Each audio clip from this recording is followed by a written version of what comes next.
Hola, buenas tardes. Vamos a iniciar nuestra charla de hoy. Vamos a hablar sobre el análisis microbiológico en los alimentos. Este es uno de los análisis más importantes, eh, ya que la, todas las industrias, todo el mundo en general, siempre trata de que el alimento llegue sano, ¿no?, hacia los consumidores. Esa es una de las características principales, que el alimento no me enferme. Entonces la única forma que tenemos para saber si realmente un alimento está apto para el consumo es mediante los análisis microbiológicos. Entonces vamos a hablar de los diferentes microorganismos, agrupándolos en diferentes grupos según su acción, su patología y los diferentes métodos que se utilizan hoy en día para la identificación de los mismos. Entonces pasemos a la presentación.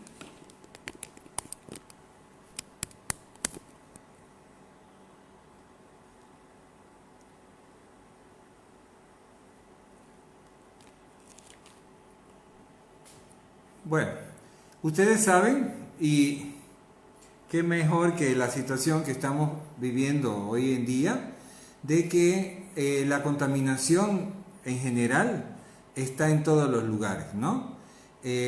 Para los alimentos, la contaminación se produce a partir del agua con la que se elabora, con la que se limpia, con la que se lavan los mismos alimentos, el suelo, el aire y el polvo. Imagínense cada uno por todos los lugares que pasa la producción de alimentos, la cantidad de contactos que se tienen y que se puede llegar a contaminar. Esta contaminación sucede aquí en la lámina dice desde el almacenamiento y la manipulación, pero yo considero que empieza inclusive desde la forma en la que se cosecha, se transporta ese alimento, ¿no? Si hablamos de alimentos que se consumen crudos, la contaminación puede ir desde el agua con la que se riega, que ya ha pasado bastante tipos de esa contaminación. Entonces tenemos desde el almacenamiento, la manipulación en el ambiente de trabajo, agua, materiales, manipuladores y procesos tecnológicos. Esos son todos los orígenes de la contaminación. Luego podemos hablar sobre la calidad microbiológica de aguas y de alimentos. Esos son nuestros principales componentes que se analizan, ¿no? Agua, alimento y materia prima. Y está dada la calidad higiénico-sanitaria, es la más importante para la salud del consumidor, porque allí estamos viendo si hay alguna presencia de patógenos. Y también tenemos la calidad comercial, que si no existiera la calidad comercial, es decir, su ausencia provoca alteración del agua o del alimento, y la que modifica el color, aroma, sabor, consistencia o aspecto. Es decir, me hace un alimento desagradable. Tal vez si se llega a consumir no me enferme porque no es el patógeno que está presente, sino es un microorganismo que me provoca alteración del alimento, ¿de acuerdo? Bueno, entonces dijimos la calidad sanitaria. Los alimentos, para tener una calidad sanitaria, deben de estar libres de patógenos, exentos de patógenos, o esos niveles que si existen deberían de estar por debajo de lo que consideramos el nivel de riesgo, es decir, que el alimento se considere inocuo. En este sentido, las normas bolivianas, las normas de los países que participan de un trato comercial o a nivel mundial me van a dar los parámetros que se considera en la cual un alimento es inocuo. Es muy difícil tener un alimento libre de carga bacteriana. Vamos a encontrar siempre una carga bacteriana muy baja, pero que esté presente, ¿no? Entonces, siempre hay que pensar que ese alimento tiene que ser inocuo. Empecemos a hablar ahorita de los indicadores de contaminación. Entonces, para eso es difícil analizar la presencia de todos los microorganismos peligrosos, ¿no? Y vamos a hacer controles a través de ciertos microorganismos que los vamos a llamar indicadores de contaminación, que estos no necesariamente se consideran patógenos, pero que sí su presencia se relaciona con la posibilidad de que exista un microorganismo patógeno o que exista otros microorganismos que pueden alterar el producto. Es decir, nosotros vamos a agrupar y vamos a verificar que hay ciertos microorganismos que se toman como indicadores de contaminación. ¿Ya? Vamos a poner, por ejemplo, coliformes totales. Si yo tengo una alta concentración de coliformes totales, es que mi producto puede dar presencia de E. coli, ¿no? O puede dar presencia de cualquier otro coliforme que sea considerado patógeno. Entonces, para la investigación del control microbiológico, vamos a agrupar estos tres grupos de microorganismos: los llamados indicadores, los patógenos y los alteradores. Entonces, para los microorganismos indicadores de contaminación, los microorganismos patógenos y o la presencia de su toxina, que es obligatoria para ciertos productos, refiriéndose por ejemplo a las micotoxinas, y los microorganismos alteradores. Uno por uno lo vamos a ir detallando. Los indicadores de contaminación. En este grupo entran las bacterias aerobias mesófilas, las bacterias coliformes totales y fecales. Dentro de este grupo están los Escherichia coli, las enterobacterias y los mohos y la levadura. ¿Ya? Entonces, este es mi grupo de indicadores de contaminación. En algunos alimentos pueden aparecer grupos de presencia de aerobia mesófila, inclusive hasta 10 a la 6, y se considera un límite todavía aceptable, ¿no? Vamos a ver. En la leche, las bacterias aerobias mesófilas son propias de la leche, una leche fresca, ¿no? Una leche recién llegada de la ordeña. Vamos a encontrar que tiene una carga de mesófilas siempre elevada.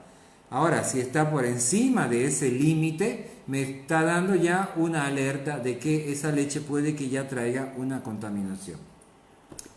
Las bacterias aerobias mesófilas, ustedes la conocen, son microorganismos de este grupo y son muy heterogéneas. En estas se incluyen todas las bacterias con capacidad de formar colonias visibles.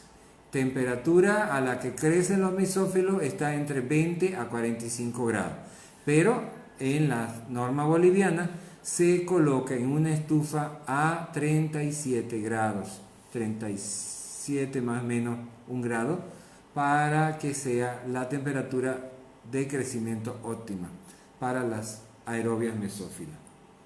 ¿Qué indica si yo tengo una presencia elevada de bacterias aerobias mesófilas?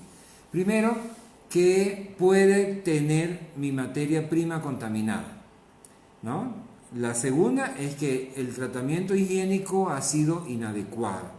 El tratamiento previo a la elaboración de ese alimento, y puede ser también debido a que mi alimento perecedero estaría mal conservado, fuera de la temperatura habitual, el material de empaque no es el recomendable, y esto me va a traer condiciones propias para que se desarrolle un patógeno. Entonces, materia prima contaminada, tratamiento higiénico inadecuado y alimentos mal conservados.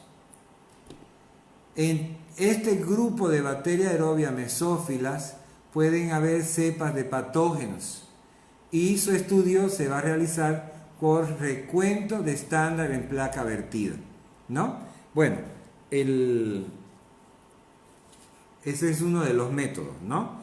Después, más adelante, yo les voy a mostrar a ustedes lo que son los petrifil, que es esto que les estoy mostrando ahorita, ¿no?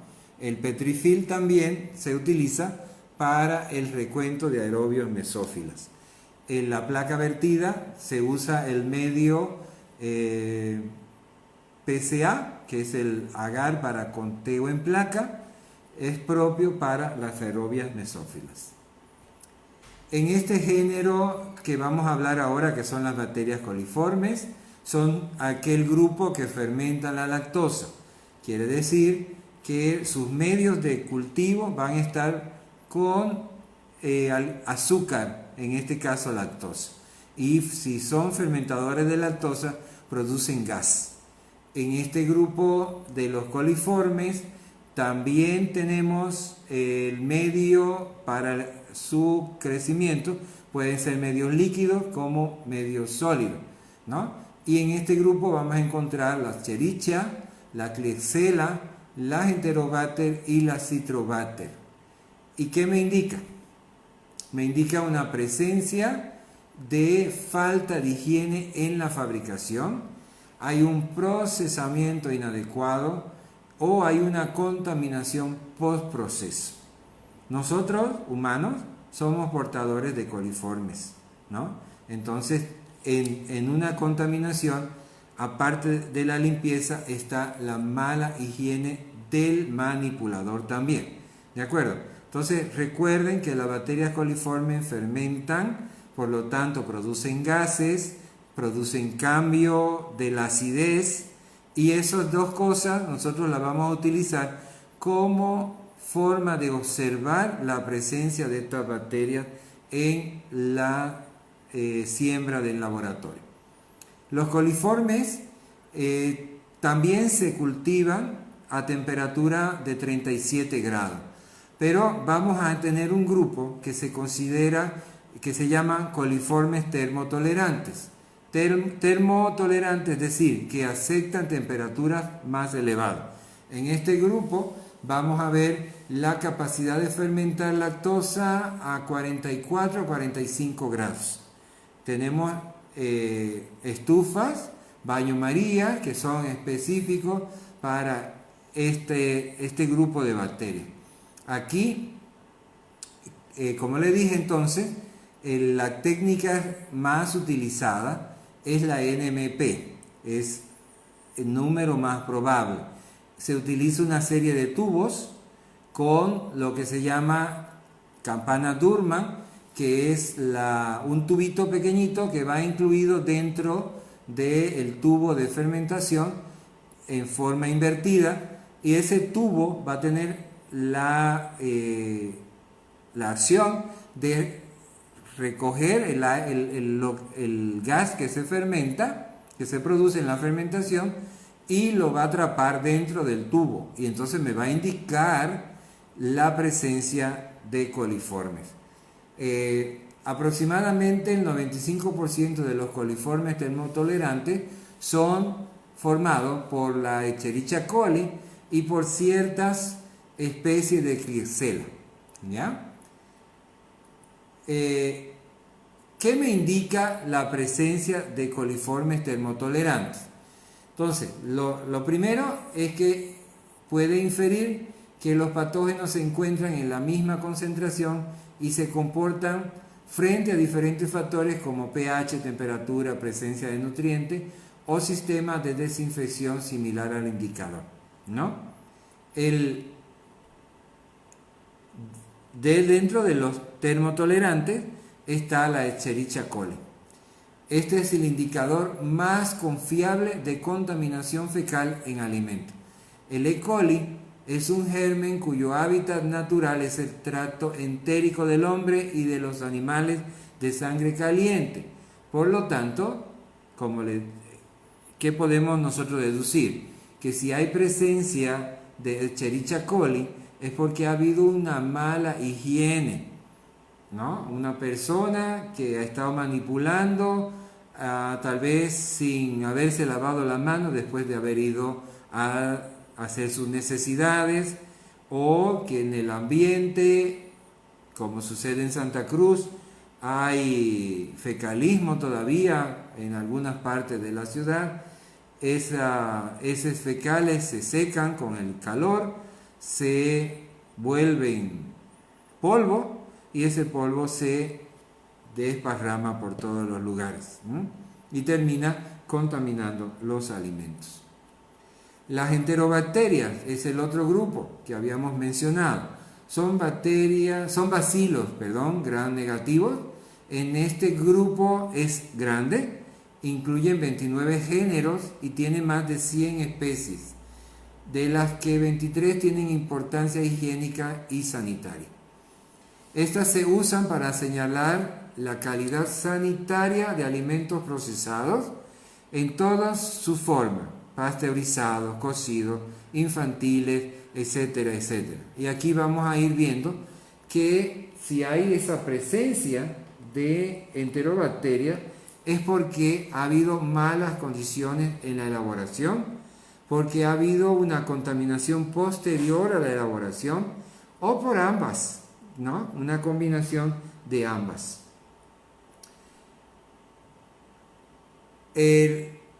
Aquí vamos a ver que la presencia de enterobacterias es porque ha habido una alteración en el equilibrio de la microbiótica por varias causas, ¿no? El pH no fue suficiente, hay una actividad de agua tal vez baja, la conservación es desfavorable, la refrigeración, la congelación, el tratamiento térmico no ha sido suficiente en una pasteurización, ¿no? El otro grupo grande es los mohos y la levadura. Estos son hongos multicelulares, filamentosos, muchas veces tienen micelio verdadero y también vamos a ver hongos de células independientes que se agregan y estos van a estar presentes en alimentos ácidos y en baja actividad acuosa. Ellos crecen con mayor rapidez que en las bacterias, ¿no? Entonces, las levaduras nosotros las vamos a ver al tercer día de la siembra. Esto se ve, se siembra directamente en agar PDA, agar papa destroza, o también en el saburó. Como les decía, entonces, estos crecen a temperaturas más bajas, se conservan a temperaturas de 25 grados más o menos en la estufa refrigerada y como les dije, la levadura se lee al tercer día y los mohos se leen al séptimo día, entre el quinto y el séptimo día. Muchas veces se marca en el quinto día y se termina leyendo en el sexto y séptimo porque ocurre una invasión muy rápido, un crecimiento muy rápido en el que podemos llegar a perder la visión de la placa, ¿no? Como ustedes ven en la segunda plaquita, en la que está por aquí, en la que ustedes, ahí se ve una sola colonia y ya ocupa más de la mitad de la placa. Bueno, pasemos a los microorganismos patógenos. Patógenos que nos enferman, nos provocan un desequilibrio en nuestro organismo, ya sea por la presencia de diarrea, vómito, fiebre, un malestar general. Y en ese grupo vamos a mencionar la salmonela, la shigella, la Escherichia coli patógena y los Staphylococcus aureus. La primera que vamos a mencionar es la salmonela, la cual crece en medios de cultivo ordinarios. Esta no fermenta lactosa ni sacarosa, pero acidifican el medio y desprenden gas a partir de la glucosa, de la maltosa, del manitol y de la destrina. Es resistente a la congelación en agua y a ciertos químicos. En los medios que se utilizan, verde brillante, tetrationato de sodio, desoxicolato sódico, estos son propios para salmonela. Le comento que es una de las bacterias más difíciles para cultivar en el laboratorio. Lleva un preenriquecimiento, siembra, confirmación y después vamos a la galería para verificar si realmente ha crecido salmonela. Los vehículos más comunes para la contaminación por salmonela son el agua, las carnes, los huevos, la leche y productos que contienen estas materias primas. Entonces, en la norma boliviana, todos los productos que se elaboran en base a huevo y leche, en su análisis siempre se le pide la presencia de salmonela. En los productos cárnicos, salchichas, salchichones, etcétera, etcétera, llevan también obligatoriamente la presencia de salmonela. Esa fotito que se ve ahí es una siembra de salmonela, son colonias negras bien formadas, redonditas, y las cuales se identifican por ese halo que se ve alrededor de la colonia. Cuando un alimento está contaminado con salmonela, suele contener también una gran cantidad de enterobacterias, y por eso se necesita realizar el enriquecimiento de la muestra, como le dije hace un ratito.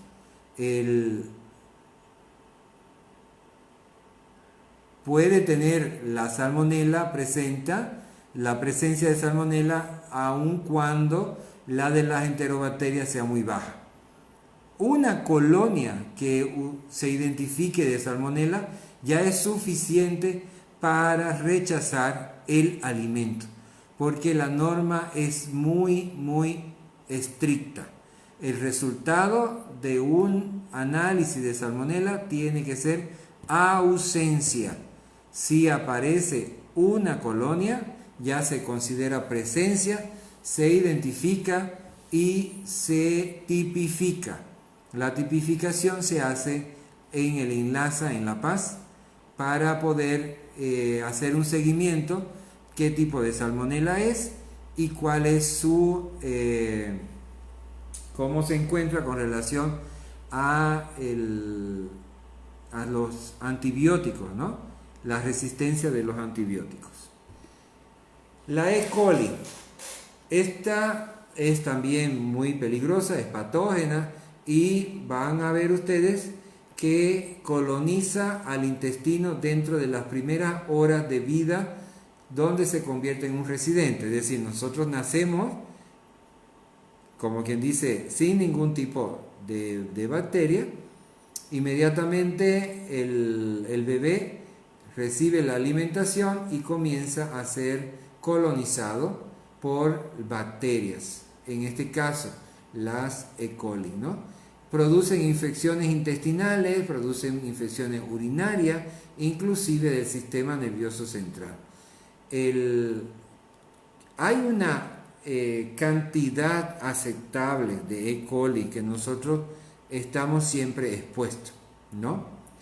Cuando nosotros tenemos una contaminación por E. coli es porque entra una E. coli patógena y empieza una guerra con las que ya están colonizadas, ¿no?, en nuestro intestino.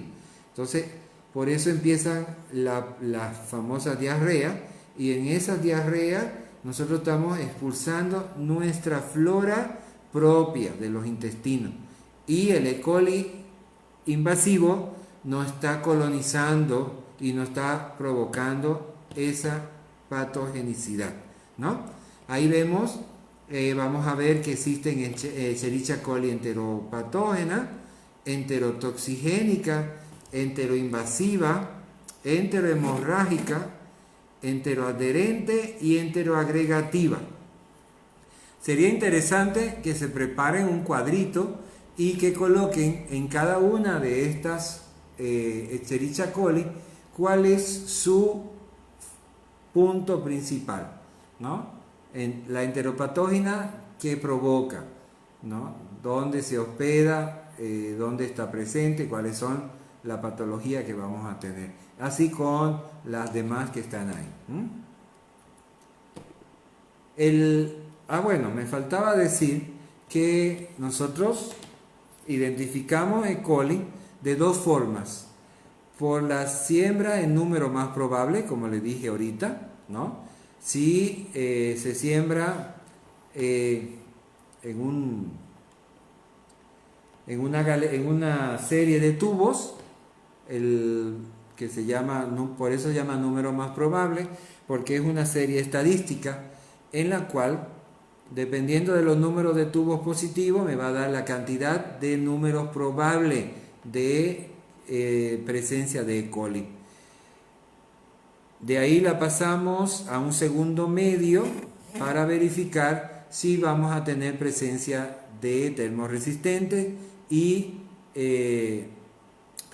primero es de coliformes totales, pasamos y verificamos coliformes fecales y coliformes termotolerantes, y de ahí pasamos a identificar la presencia de E. coli en su medio propio para E. coli, y termina en la investigación en la galería bioquímica para identificar las E. coli, ¿no?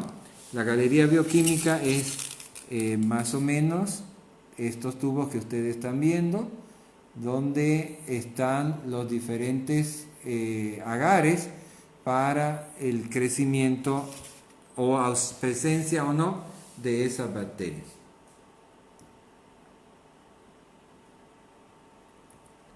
Pasamos al Staphylococcus aureus. El Staphylococcus aureus es un patógeno que está presente en la piel de los animales, en las personas, y lo tenemos en nuestras fosas nasales y en la garganta. El problema de los Staphylococcus aureus es que soporta bien condiciones extremas, aunque se inactiva a temperatura de congelación, y puede eliminarse con una cocción correcta de los alimentos. Miren, actualmente yo estoy seguro que todos hemos visto videos donde nos muestran cómo se está esparciendo el virus del coronavirus, ¿no? Pero imagínense una persona que está resfriada, ¿no? Estornuda y puede también estar transmitiendo Staphylococcus aureus.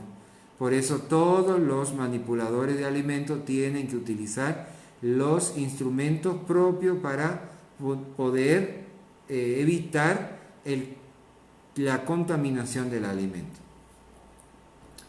El Staphylococcus aureus, como dijimos, la refrigeración impide la formación de su enterotoxina, y en alimentos cocinados o procesados, los estafilococos, son indicadores de higiene de los trabajadores y pueden llegar a los alimentos de infecciones respiratorias, de las puchichi, de las lesiones que son supuradas, tos, expectoraciones y otras más, algún corte que se tenga en la persona, en la mano, ¿no?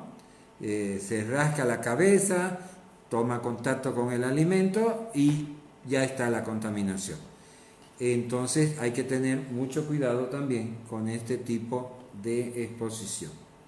Si se acuerdan, el año pasado, casi al finalizar el año, hubo un brote en Santa Cruz de niños que entraron con síntomas de una infección intestinal.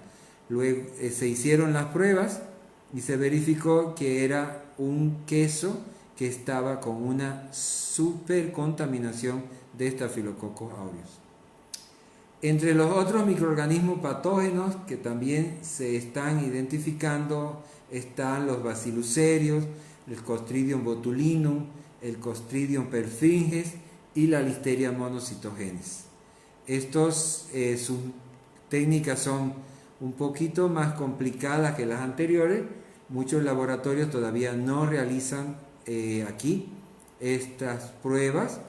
Se están implementando, pero en el caso de la Listeria monocytogenes es la que se está tomando muy en cuenta últimamente para la contaminación en productos lácteos y productos cárnicos curados también. Bien, ¿cómo se tiene que preparar la muestra para hacer el análisis microbiológico? Es muy importante porque la muestra tiene que ser lo más representativo de lo que se va a analizar.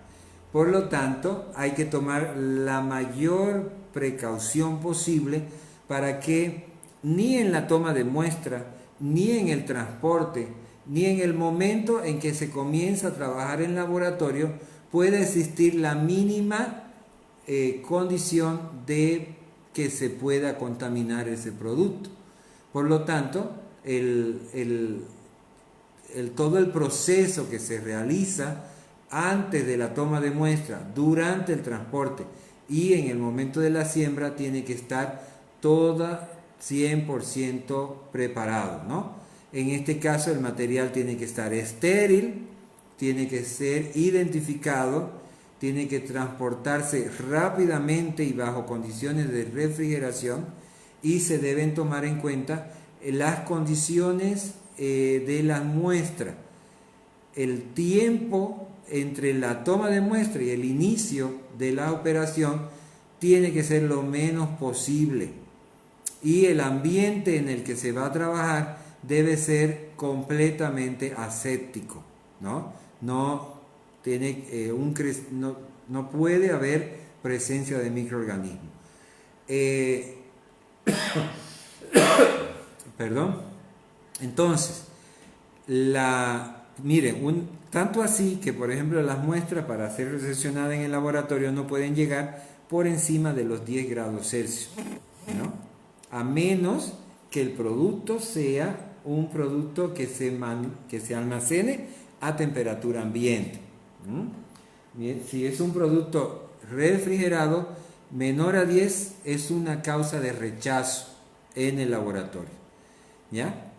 En el procesado, el alimento tenemos que verificar cómo viene, si hay que homogenizarlo, si es sólido, si es un producto que está envuelto en cartón, papel, celofán, papel de aluminio. Previo a la abertura del alimento, este tiene que ser limpiado con alcohol al 70%, como estamos haciendo hoy día cuando estamos llevando nuestras cosas a la casa, ¿no?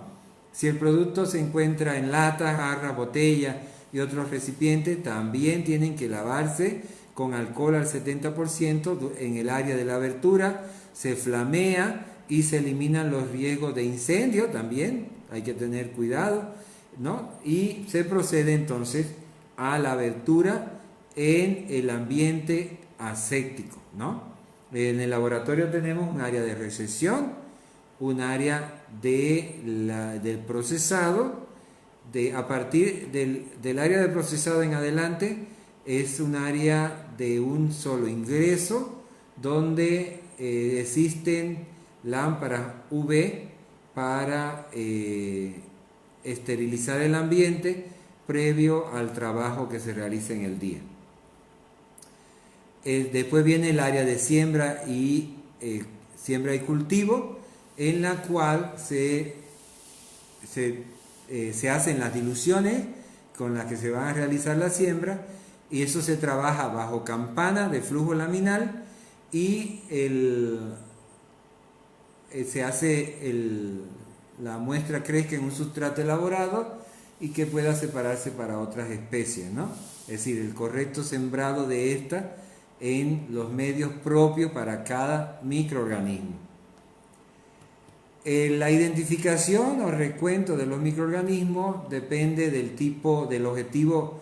Se puede identificar o se puede hacer recuento y se identifica.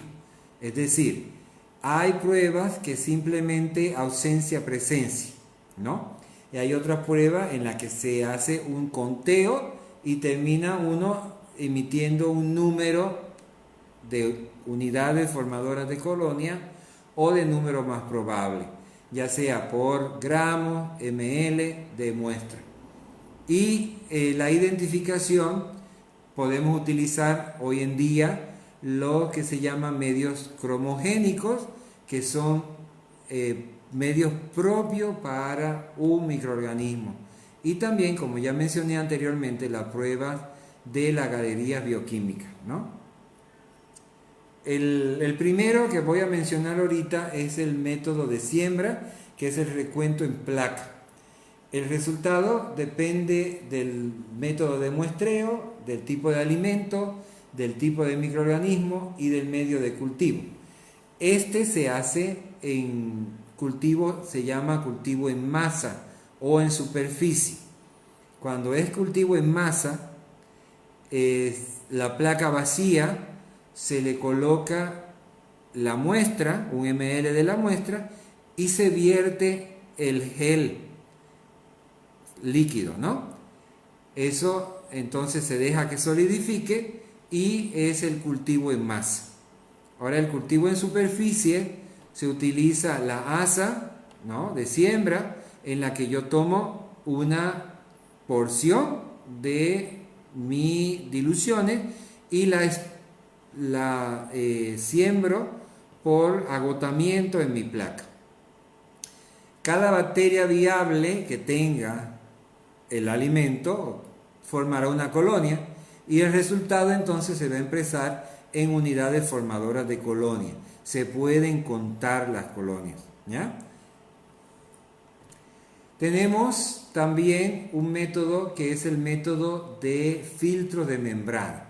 Son utilizados cuando el número de bacterias es bajo en casos de alimentos como el agua, como refrescos, refrigerantes, agua isotónica, que se hace un filtrado por medio de un filtro poroso de 0,45 milímetros. Ese retiene las bacterias y se filtra aproximadamente un 100 ml de agua o de bebida y se coloca ese filtro que se retira como ustedes ven ahí, ese quitasato, es totalmente desarmable, y donde está la persona agarrando ese objeto verde, eso está juntando el filtro. En el medio de ese junte va el filtro que aparece en la foto como rojo, se retira con una pinza y se coloca en una placa con medio de cultivo. Ahí se lleva a la estufa y al tiempo recomendado se leen y se cuentan las bacterias que se han formado, ¿no? Y la respuesta para ese tipo de método es el de unidades formadoras de colonia en 100 ml, no como el anterior que le dije en gramos o en ml. El siguiente es el petrifil o los fil secos, que está el petrifil y también está ahora lo que se llama compact dry, ¿ya? Son películas deshidratadas de medios de cultivo que son selectivos, en las que se deposita un ml de la muestra y ese ml rehidrata el medio, inmediatamente se lleva a incubación y se hace crecer las bacterias. Les voy a mostrar, que tengo aquí para mostrarles, ¿ya? Estos son los petrifil, los que le dije que vienen para diferentes bacterias. Ya estos se sembraron, ya tienen cómo se ven las bacterias. Esto es de moho y levadura. los puntitos azules son mohos y las levaduras son, perdón, los puntitos azules son la levadura y los otros son los mohos. A veces crecen en toda el círculo que se ve. Este, por ejemplo, es para coliformes totales y E. coli. Si ustedes ven, a ver si llega a verse ahí, en este, aquí se ve más bonito. Ahí, estos rojitos que están ahí son coliformes totales. En este no hay E. coli. Aquí se leen los dos, los coliformes totales en rojo y los E. coli en azul. Y estas son las placas Petrifilm, ¿de acuerdo? Ahora, también existen los que se llaman Compact Dry, que son como plaquitas. No lo voy a abrir porque este es nuevito, todavía no se ha usado, y en el cual se levanta la tapita, esta que se ve aquí, ¿no? Se siembra un ml, el mismo tiene un sistema, esta es tecnología japonesa, este tiene un sistema, fíjense, que parece como una telita, ¿no? Ahí no se ve tan bien de este lado, pero a ver, voy a tratar de mostrarlo de este lado. Ahora sí se ven las telitas, ¿no? Esa telita ya viene impregnada con el medio de cultivo para los hongos. En este caso son hongos y levadura, mohos y levadura, y también permite que cuando yo ponga el ml, él solito se desparrame por todo el círculo. Entonces aquí también es súper fácil de leer las colonias cuando crecen, y este es entonces el que se llama Compact Dry, ¿ya? Este es el Compact Dry, y como le dije, este es el Petrifilm, ¿no? Ahí está, Petrifilm. Bien, sigamos.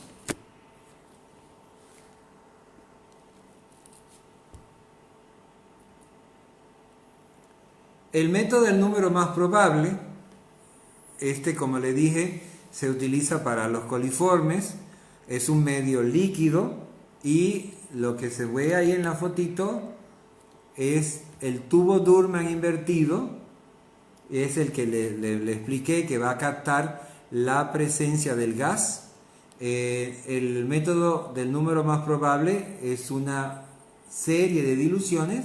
Se trabaja con 10 a la menos 10 a la 0, a la 1 y a la 2, las tres primeras diluciones, ¿no?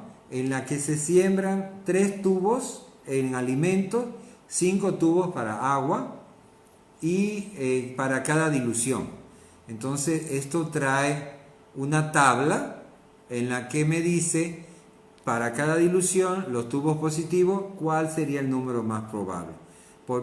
Imagínense que yo tengo un alimento, hago mi siembra en mis 9 tubos, 3, 3 y 3, 10 a la 0, 10 a la 1 y 10 a la 2, y ahí me da que tengo los 3 tubos positivos para las 3 diluciones.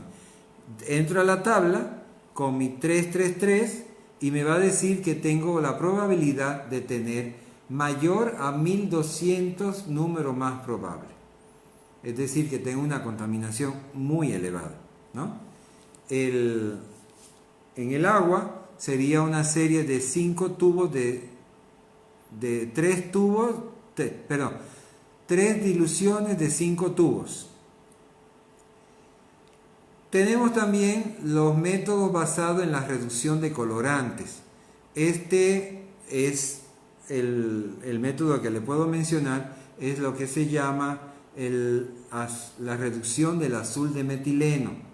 En este caso vemos la presencia de bacterias, las bacterias son de la leche, las que, si hay una cantidad muy elevada, van a reducir la presencia del azul de metileno.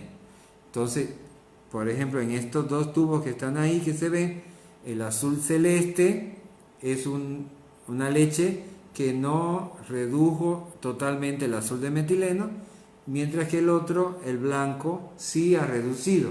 Esa leche significa que está con una carga bacteriana elevada. Tenemos el análisis de superficie, en la que les voy a mostrar, también se utiliza en este caso, lo que les voy a mostrar es el hisopo que viene, como ustedes pueden ver, aquí arriba hay un líquido, ¿no? Este se rompe en el momento en el que vamos a hacer la toma de muestra. Y para eso se utiliza aquí adentro, voy a abrir,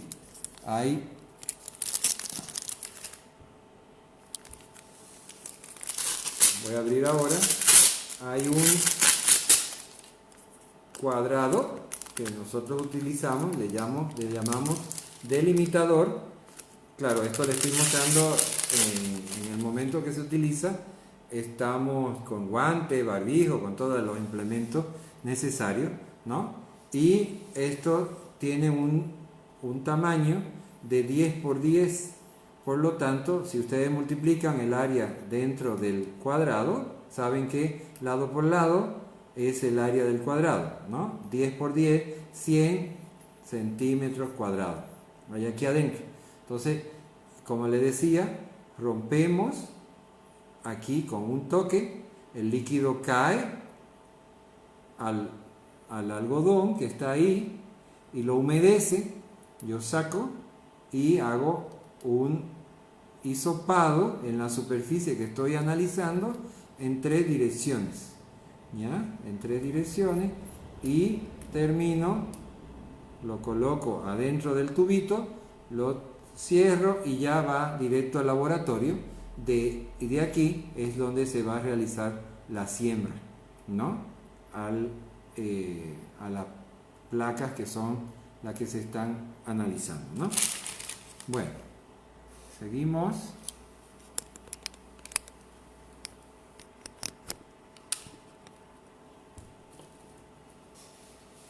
En las industrias hay un crecimiento de microorganismos que se vuelven como comunidades, y estos crecen en las superficies donde se asienta una materia orgánica que es la que van a ir produciendo. En realidad, acuérdense que esto es una comunidad de microorganismos y crece y se propaga. Y esto me trae muchas consecuencias desfavorables en la fabricación de alimentos, ¿no? Entonces siempre vamos a tener mecanismos para tratar de eliminar este tipo de microorganismos que se forman en la superficie de las fábricas, ¿no? En las tuberías y demás. Esa es una estrategia adaptativa de los microorganismos, y solo se requiere la presencia de un entorno hidratado, una mínima cantidad de nutrientes, ya que estas se desarrollan sobre todo tipo de superficie. Entonces hay que eliminarlas siempre, ¿no? Nos vemos el próximo martes. Un abrazo y Dios los bendiga. Hasta luego.